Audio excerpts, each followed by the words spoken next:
بسم اللہ الرحمن الرحیم نحمد اللہ تعالی ونصلی علی رسولہ الکریم اما بعد۔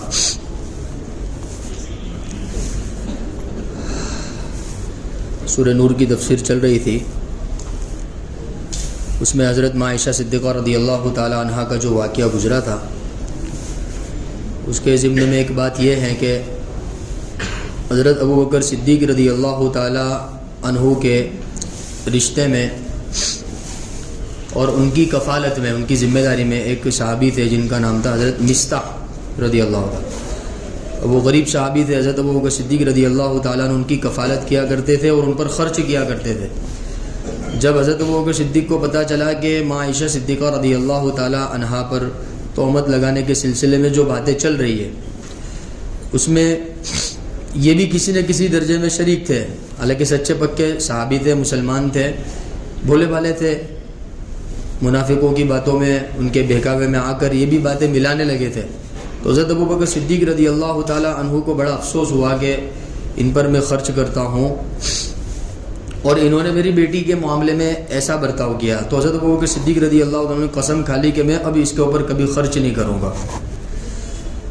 تو اللہ رب العزت نے آیت نازل فرمایا کہ وَلَا يَأْتَلِ أُولُو الْفَضْلِ مِنْكُمْ وَالسَّعَةِ أَنْ يُؤْتُوا أُولِي الْقُرْبَى وَالْمَسَاكِينَ وَالْمُهَاجِرِينَ فِي سَبِيلِ اللَّهِ کہ تم میں سے جو لوگ صاحب فضل ہے، صاحب وسعت ہے، اللہ رب العزت نے ان کو دنیاوی اعتبار سے کشادگی عطا فرما رکھی ہے، ان کو چاہیے کہ وہ اس طرح کی قسم نہ کھائے کہ بھئی ہم ان پر خرچ نہیں کریں گے، جیسے انہوں نے قسم کھائی تھی کہ جو لوگ اس میں شریک تھے ہم ان پہ خرچ نہیں کریں گے۔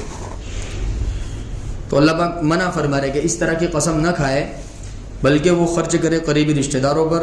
قریبی رشتہ دار سے مراد حضرت مصطح رضی اللہ عنہ، اور مساکین جو غریب قسم کے صحابہ ہے کہ ان پر بھی خرچ کرے، والمہاجرین فی سبیل اللہ، اور جو اللہ کے راستے میں ہجرت کر آئے ہیں ان پر بھی کیا کرے، خرچ کرے۔ ولیعفوا ولیصفحوا، اب حضرت ابو بکر صدیق کو حکم دیا گیا، گویا کہ اللہ رب العزت نے حضرت ابو بکر صدیق رضی اللہ تعالی عنہ سے ایک درخواستی حکم دیا کہ ولیعفوا ولیصفحوا، کہ بھائی معاف کر دو، درگزر کر دو، ان سے غلطی ہوئی۔ الا تحبون ان یغفر اللہ لکم، کیا تم یہ پسند نہیں کرتے کہ اللہ تم کو بھی معاف کر دے؟ واللہ غفور الرحیم، اللہ رب العزت تو بہت زیادہ مغفرت کرنے والا، درگزر کرنے والا، رحم کرنے والا ہے۔ جب یہ آیت نازل ہوئی تو حضرت ابو بکر صدیق رضی اللہ تعالی عنہ نے اپنی قسم کو توڑ دیا اور حضرت مصطح پر دوبارہ خرچ کرنے لگے، بلکہ پہلے سے زیادہ خرچ کرنے لگے، کیونکہ اللہ رب العزت کی جانب سے ایک ترغیبی حکم تھا کہ بھئی آپ کو چاہیے کہ آپ کیا کر دو، معاف کر دو، درگزر کر دو۔ تو یہاں سے ہمیں بھی ایک سبق ملتا ہے کہ اگر ہمارے قریبی رشتہ داروں میں اگر کوئی بات بن جاوے تو ہمیں بھی کیا کر دینا چاہیے، جب ان کو احساس ہو جاوے اپنی غلطی کا تو معاف کر دینا چاہیے۔ احسان نہیں جتانا چاہیے کہ یار میں تم پر خرچ کرتا تھا اور تم نے میرے ساتھ ایسا معاملہ کیا۔ اللہ رب العزت نے واقعہ اسی لیے نازل فرمایا ہے تاکہ ہم کو اس سے کیا ملے، سبق ملے، اور ہم بھی اس کے مطابق زندگی میں عمل کرنے والے بن جاویں۔ تو لہذا اگر ہماری اپنی زندگی میں کبھی اس طرح کی بات پیش آئی ہو، اس سے ملتا جلتا واقعہ ہو یا اس سے الگ واقعہ ہو، اور ہم نے ان سے بات چیت بن کر رکھی ہو، یا یہ ہے کہ ہم خرچ کرتے تھے ہم نے خرچ کر دینا بند کر دیا ہو، تو پھر ہم اللہ رب العزت کے اس حکم کے مطابق عمل کرتے ہوئے درگزر کا معاملہ کریں، معاف کریں۔ کیونکہ ہم یہ پسند کرتے ہیں کہ اللہ رب العزت ہمارے ساتھ کیسا معاملہ فرماوے، معاف کرنے کا معاملہ فرماوے، درگزر کا معاملہ فرماوے۔ تو اللہ رب العزت فرماتے ہیں کہ جب تمہاری یہ تمنا ہے کہ اللہ تمہیں معاف کر دے تو تمہیں بھی یہ چاہیے کہ تم بھی ان لوگوں کو معاف کر دو کہ جنہوں نے تمہارے حق میں کیا کی ہے، حق تلفی کی ہے۔ بہرحال لیکن ساتھ ہی اللہ رب العزت نے دوبارہ وہ جو تہمت لگانے والے تھے ان کے سلسلے میں ایک اور آیت مزید نازل فرمایا کہ ان الذین یرمون المحصنات الغافلات، کہ وہ لوگ جو پاکیزہ عورتوں پر تہمت لگاتے ہیں، پاکیزہ ایمان والی عورتوں پر تہمت لگاتے ہیں، تو ان کے لیے دنیا میں بھی لعنت ہے اور آخرت میں بھی کیا ہے، لعنت ہے، اگر انہوں نے توبہ نہیں کی تو۔ وَلَهُمْ عَذَابٌ عَظِيمٌ، اور ان کے لیے بڑا عذاب ہے۔ اور یہ عذاب بھی کیسا ہے کہ قیامت کے دن دیا جائے گا، اور قیامت کے دن کیا ہوگا کہ یوم تشہد علیہم السنتہم، کہ اس دن کہ ان کی زبانیں ان کے خلاف گواہی دے گی، وَأَيْدِيهِمْ، اور ان کے ہاتھ گواہی دیں گے، وَأَرْجُلُهُمْ اور ان کے پیر گواہی دیں گے بِمَا كَانُوا يَعْمَلُونَ کہ یہ دنیا کے اندر کیا کرتے تھے. یہ بڑا عبرت کا موقع ہے نا کہ قیامت کے دن میدان محشر میں کہ ہمارے خلاف گواہی دینے والے ہمارے اپنے اعضا ہوں گے. یہ ہمارے ہاتھ ہے، یہ ہمارے پیر ہے، یہ ہمارا بدن ہے، یہ خود ہمارے خلاف گواہی دے گا. بِمَا كَانُوا يَعْمَلُونَ جو ان کے ذریعے اعمال کیے جاتے تھے. تو لہذا اللہ رب العزت سے دعا کرنی چاہیے کہ اللہ رب العزت ہمارے گناہوں کو معاف فرماوے اور مرنے سے پہلے سچی پکی توبہ نصیب فرماوے تاکہ میدان محشر میں کہ یہ ہمارے اعضا ہمارے خلاف گواہی نہ دے. لہذا حدیث پاک میں آتا ہے اللہ کے نبی صلی اللہ علیہ وسلم نے فرمایا کہ اللہ کی تعریف کہ اپنے ہاتھ کی انگلیوں پہ کرو. کیوں؟ کیونکہ قیامت کے دن یہ ہاتھ کی انگلیاں گواہی دے گی کہ بھئی ان کے ذریعے اللہ کا ذکر کیا گیا ہے، اللہ کا نام شمار کرایا گیا ہے. تو یہ سبحان اللہ الحمدللہ اس کی ترغیب دی گئی ہے. جہاں بدعمالی کے بارے میں یہ گواہی دیں گے اعضا، وہاں اچھے اعمال کی بھی تو گواہی دیں گے، ہے نا. جیسے پیشانی گواہی دے گی کہ بہت سارے سجدے کیے، یا ہاتھ گواہی دیں گے کہ بھئی تکبیر کے لیے اٹھائے گئے. ہاں یہ گھٹنے گواہی دیں گے کہ سجدے کے اندر جھکائے گئے، رکوع کے اندر جھکائے گئے. یہ سب اعضا اچھے اعمال کی بھی گواہی دیں گے. تو لہذا ہماری کوشش یہ ہونی چاہیے کہ ہم اپنے جسم کے اعضا کو زیادہ سے زیادہ کس میں استعمال کریں؟ نیکیوں میں استعمال کریں، تاکہ میدان محشر میں یہ ہمارے خلاف نہیں بلکہ ہمارے حق میں گواہی دے گئے. بہرحال اللہ پاک فرماتے کہ وہ دن ایسا ہوگا کہ یوفیہم اللہ دینہم الحق ویعلمون ان اللہ هو الحق المبین کہ جو حق پرست تھے دنیا کے اندر ان کو ان کا بدلہ دیا جائے گا، اور اللہ رب العزت تو حق کو ہی پسند فرماتا ہے. پھر اس کے بعد اللہ رب العزت نے بہت ضروری باتیں ارشاد فرمائی ہیں. گھر میں داخل ہونے کے تعلق سے کچھ آداب اللہ رب العزت نے ارشاد فرمائے. کسی بھی مذہب میں اس طرح کی باتیں نہیں بتائی گئی ہیں. ہمارے مذہب میں ہمارے اللہ نے ہمارے نبی حضرت محمد صلی اللہ علیہ وسلم پر جو قرآن پاک نازل فرمایا ہے اس میں اتنی باریک باریک چیزیں ارشاد فرمائی ہیں کہ واقعی طور پر اگر مسلمان ان کو سمجھ کر اس کے مطابق عمل کر لے گئے تو کہتے ہیں کہ معاشرے والی جو زندگی ہے ہماری وہ سنور جاوے. اب کیا ارشاد فرماتے اللہ پاک؟ یا ایھا الذین آمنو اے ایمان والو. گویا کہ اللہ رب العزت ہم سے بھی خطاب کر رہے ہیں کہ اے وہ لوگ جو ایمان لائے، اے ایمان والو، لا تدخلوا بیوتا غیر بیوتکم، کسی کے گھر میں ایسے ہی مت داخل ہو جاؤ. بہت سے لوگوں کی عادت ہوتی ہے نا کہ بس ایسے ہی گھس گئے گھر کے اندر. اللہ رب العزت نے منع فرمایا دوسرے کے یہاں جاؤ تو پہلے کیا کرو؟ حتی تستأنسوا، پہلے اجازت طلب کرو. پہلے کیا کرو؟ اجازت طلب کرو. وتسلموا علی اہلھا، اور وہاں جو لوگ موجود ہوں ان پر کیا بھیجو؟ پہلے سلام کرو. ان کو کیا کرو؟ پہلے السلام علیکم ورحمۃ اللہ. پھر اجازت طلب کرو کہ بھئی ہم آ سکتے ہیں، یا کوئی ایسا طریقہ اختیار کرو جس سے اندر گھر والوں کو پتہ چلے کہ بھئی آنے کی اجازت طلب کر رہے ہیں. جیسے آج کے زمانے کے اعتبار سے بیل لگا ہوا ہوتا ہے نا، بیل ہوتی ہے نا باہر دروازے کے باہر، یا ہے کہ کھٹکھٹانا، یہ اس بات کی علامت ہوتی ہے کہ بھئی باہر کوئی ہے. کتنی باریک چیز ہے. کسی بھی مذہب میں یہ چیز نہیں ملے گی، لیکن ہمارے یہاں یہ آداب سکھلائے گئے ہیں کہ اگر آپ کسی کے یہاں جاتے ہیں تو سب سے پہلے آپ کو کیا کرنا ہے؟ اجازت طلب کرنے کے بھائی ہم آ سکتے ہیں اندر. سلام کرنا ہے، وہ سلام بھی السلام علیکم ایسا نہیں، تھوڑا زور سے السلام علیکم ورحمۃ اللہ، زور سے سلام کرنا ہے. اللہ پاک حکم دے رہا ہے گویا کہ وہ تسلموا علی اہلھا، کہ گھر والوں پر پہلے کیا کرو؟ سلام کرو. ذالکم خیر لکم، اللہ پاک کہہ رہے کہ یہ تمہارے لیے بہتر ہے، یہ طریقہ تمہارے لیے کیا ہے؟ بہتر ہے. یہ آداب بتا رہے گھر میں داخل ہونے کے. لعلکم تذکرون، تاکہ تم کیا کرو؟ نصیحت حاصل کرو. اب فرما رہے کہ فإن لم تجدوا فیہا احدا، آپ ایسے گھر میں گئے جہاں کوئی موجود نہیں ہے، آپ کو ایسا لگ رہا ہے کہ اندر شاید کوئی موجود نہیں ہے، تب بھی اللہ پاک منع فرما رہے کہ فلا تدخلوها، تب بھی اس میں داخل مت ہو، حتی یؤذن لکم، جب تک کہ تمہیں اجازت نہ ملے. اور اگر جواب نہیں مل رہا ہے تو واپس چلے جاؤ. ضروری نہیں ہے کہ بس آپ اندر داخل ہو کے رہو. اور کتابوں میں 3 مرتبہ تک کا کہا ہے کہ بھئی 3 مرتبہ آپ آواز لگاؤ، 3 مرتبہ سلام کرو، 3 مرتبہ کھٹکھٹاؤ، بیل بجاؤ. اگر کوئی جواب نہیں ملتا ہے تو واپس چلے آؤ. کیا کرو؟ واپس چلے آؤ. بلکہ جب تک اجازت نہ ملے تب تک کسی کے گھر میں داخل مت ہو. پتہ نہیں کہ کس حالت میں اندر ہو، مستورات ہے، پردے کا مسئلہ ہے، بہت سارے مسائل ہو سکتے ہیں، یا کسی کو ناگوار گزرے، کوئی آرام کر رہا ہو، یا خدا نخواستہ آپ ایسے ہی چلے گئے اور آپ کو کوئی نظر نہیں، آپ واپس آ گئے اور اس گھر میں چوری ہو گئی تو بات کس کے اوپر آئے گی؟ الزام کس کے اوپر آئے گا؟ ہاں بھائی یہ آیا تھا بندہ. کتنی ساری حکمتیں اس کے اندر پوشیدہ ہے.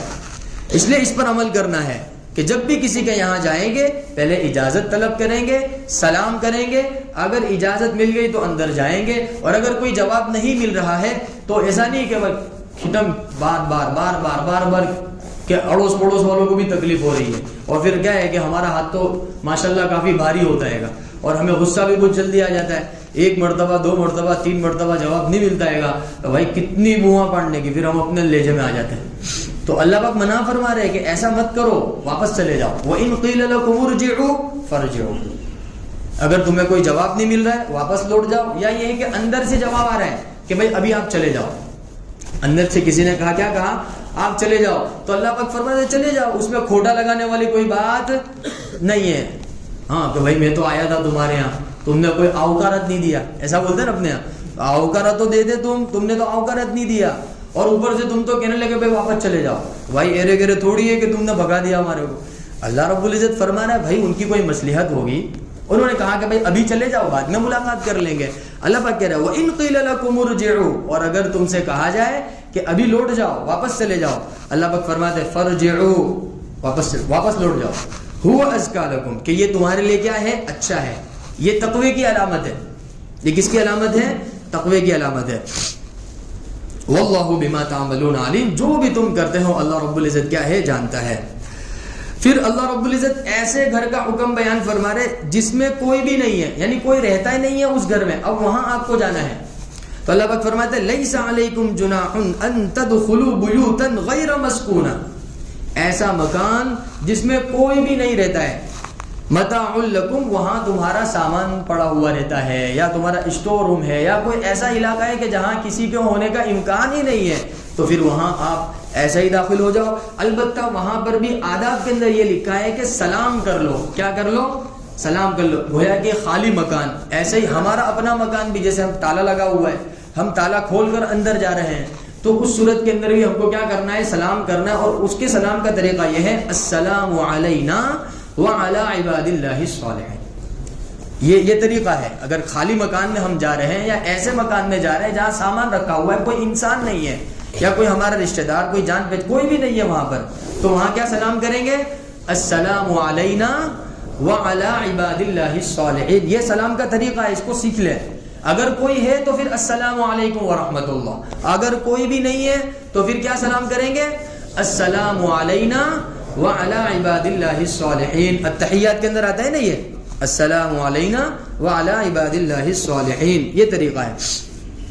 تو اللہ رب العزت فرما رہے کہ اگر ایسا مکان ہے جہاں کوئی رہ نہیں رہا ہے, وہاں تمہارا سامان ہے, تب تمہارے لیے کوئی حرج نہیں ہے, تم جا سکتے ہو, سلام کر لو. واللہ یعلم ما تبدون وما تکتمون, جو تم چھپاتے ہو, جو تم ظاہر کرتے ہو, اللہ سب جانتا ہے. اب اس کے بعد اللہ رب العزت مستورات کے سلسلے میں کچھ احکامات نازل فرما رہے ہیں. عورتوں کو اللہ رب العزت کچھ ترغیبی حکم دے رہے ہیں, بلکہ یوں کہیے کہ اللہ رب العزت کی جانب سے ایک فرض کر دینے والا عمل ہے, لازم کر دینے والا عمل ہے. وہ کیا ہے؟ اللہ کے نبی صلی اللہ علیہ وسلم سے فرمایا, اے نبی جی ایمان والے مردوں سے کہہ دو یغضوا من ابصارہم, کہ وہ اپنی آنکھوں کو جھکا دے, ویحفظوا فروجہم, اور اپنی شرمگاہوں کی حفاظت کرے, ذالک ازکیٰ لہم, کہ یہ ان کے لیے اچھا ہے, ان اللہ خبیر بما یصنعون, جو کچھ وہ کرتے ہیں اللہ سب جانتا ہے. اللہ نے کیا حکم دیا؟ نظروں کو جھکانے کا حکم دیا. یعنی ہم بازار میں چل رہے ہیں, راستے میں چل رہے ہیں, تو ایسی صورت میں نامحرم پر نظر نہ پڑ جاوے, ایسی جگہ جہاں نظر نہیں جانی چاہیے وہاں نظر نہ پڑ جاوے, اس کے لیے اللہ رب العزت نے کیا حکم دیا؟ آنکھوں کو جھکا کر چلو.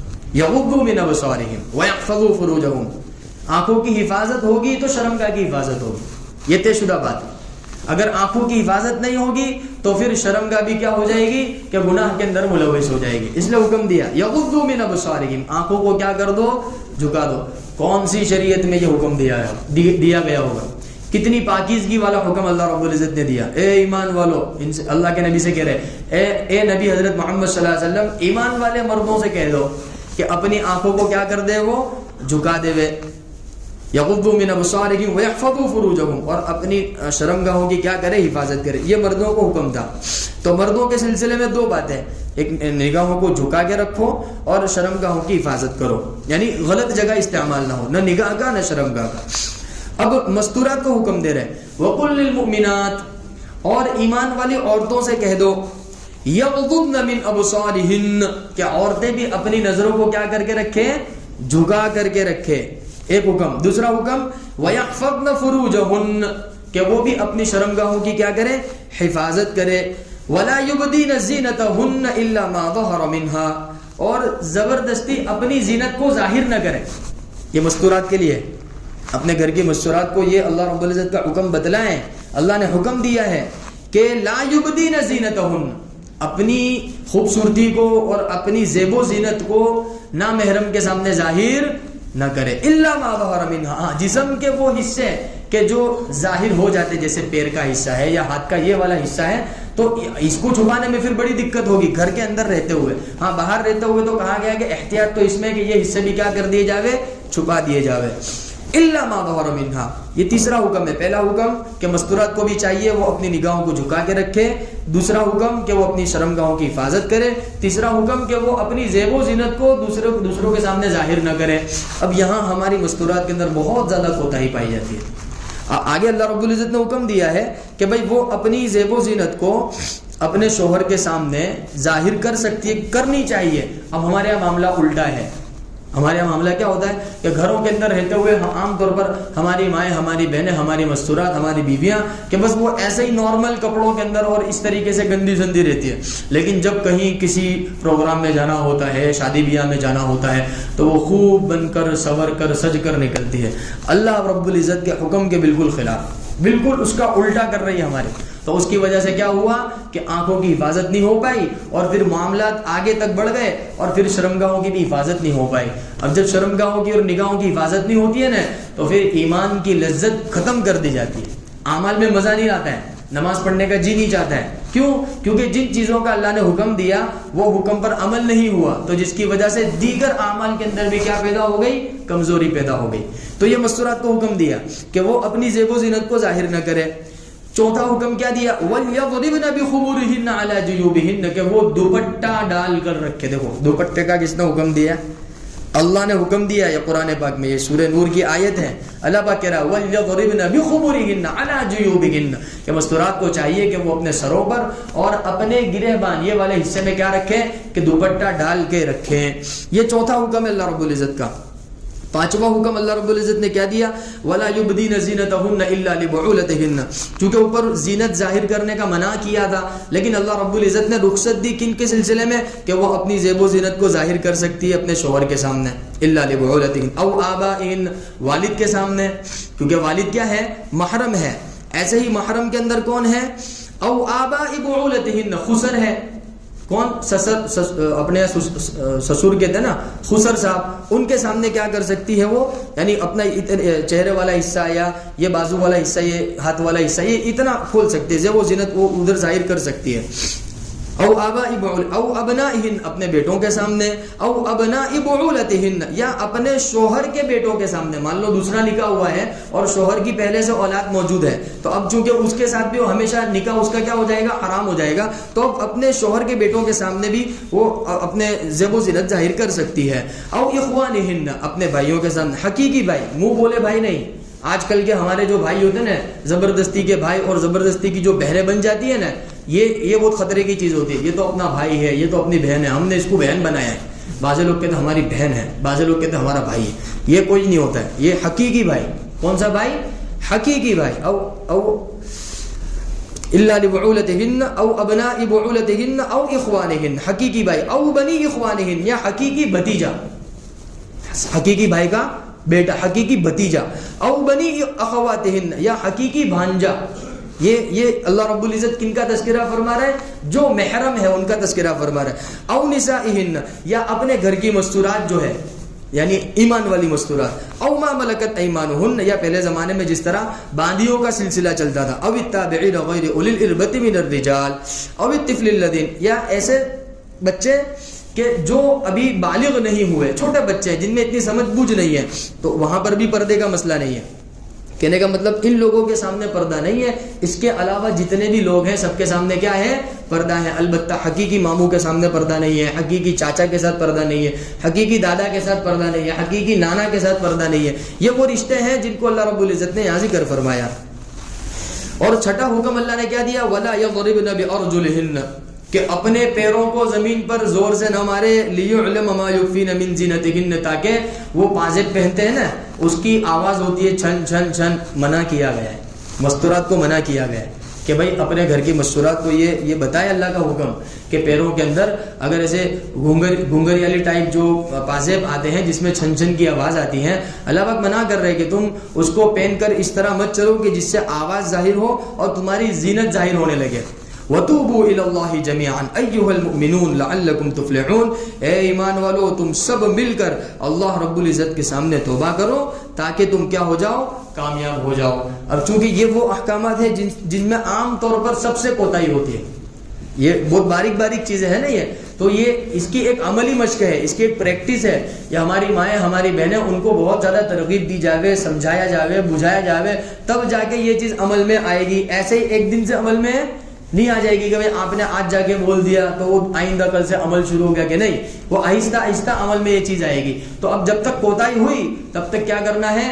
اللہ رب العزت کی بارگاہ ہمیں توبہ کرنی ہے. اللہ پاک کہہ رہے ہیں وَتُوبُوا إِلَى اللَّهِ جَمِيعًا أَيُّهَا الْمُؤْمِنُونَ، کیونکہ جب ایک عورت جو ہے وہ بے پردگی کے اندر مبتلا ہوتی ہے تو اس میں کہیں نہ کہیں اس کے والد کا بھی ہاتھ ہوتا ہے، کہیں نہ کہیں اس کے شوہر کا بھی ہاتھ ہوتا ہے، کہیں نہ کہیں اس کے بھائی کی جانب سے بھی، اس کے بیٹے کی جانب سے بھی.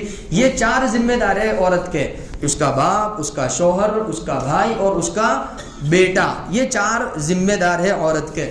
اگر عورت بے پردگی کر رہی ہے تو چاروں کے ذمہ لازم ہے کہ وہ اس کو کیا کرے؟ سمجھائے بجھائے. پھر بھی نہ مانے تو پھر کیا ہے کہ پھر اللہ رب العزت کی بارگاہ میں توبہ ہے، اللہ سے دعائیں کرنی ہے، بار بار اس کو سمجھانا ہے تاکہ وہ کیا کرے؟ اس حرکت سے باز آ جائے. تو یہ وہ باریک باریک چیزیں ہیں جو اللہ رب العزت نے ارشاد فرمائی ہے جس کا عمل میں ہونا ضروری ہے. اگر یہ چیزیں، یہ چھوٹی چھوٹی چیزیں ہے، اگر یہ زندگی میں آ جائے گی تو پھر انشاءاللہ تعالی معاشرہ اچھا ہو جائے گا. ایک بات تو یہ ہو گئی. دوسری بات کیا ہے؟ آج کے زمانے میں چونکہ گلوبلائزیشن کا زمانہ ہے، انٹرنیٹ کا زمانہ ہے، چاروں طرف کیا ہے کہ ترقی ترقی ترقی کی صدائیں لگائی جاتی ہیں. تو جب ایسی چھوٹی چھوٹی باتیں مستورات کے سامنے لوگوں کے سامنے بیان کرتے، سمجھاتے، تو وہ کہتے کہ کون سے زمانے میں جی رہے ہو، کہاں جی رہے ہو، کون سا زمانہ چل رہا ہے، کندھے سے کندھا ملا کے چلانے کا زمانہ ہے اور تم جو ہے کہ عورت کو قید کر کے رکھتے ہو.